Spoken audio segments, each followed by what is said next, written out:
Neposielajme pacientov do zahraničia len preto, že ich nestíhame operovať doma.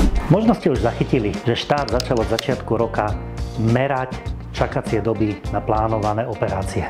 Cieľom je zistiť, ako na tom na Slovensku sme a áno, aj zabezpečiť, aby sa napríklad na operáciu bedrového kĺbu nečakalo aj 2 roky. V roku 2024 sa začalo so zberom dát o dĺžke čakania pacientov pri 600 medicínskych službách. Od roku 2025 sa začnú uplatňovať maximálne čakacie lehoty pri plánovanej starostlivosti. O pár mesiacov budeme presne vedieť, koľko pacientov máme na čakačkách a ako dlho čakajú. Problém nastane, ak doba čakania bude vyššia, ako je zákonom stanovená hranica. V takom prípade budeme musieť preplatiť zákrok v zahraničí. Lenže posielať pacientov do zahraničia len preto, že sa o nich doma nevieme postarať, nie je ten najlepší nápad. S každým pacientom nám do zahraničia odchádzajú aj peniaze, ktoré potom zúfalo chýbajú v slovenských nemocniciach. Preto je lepšie zapracovať na tom, aby sme vedeli slovenských pacientov odliečiť v našich nemocniciach. Čo nám skráti čakačky?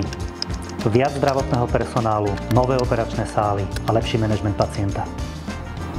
My v Dôvere meriame čakacie lehoty už 20 rokov. Sme veľmi radi, že sa do toho púšťa aj štát. Takto máme dáta a vieme, koľko sa kde čaká.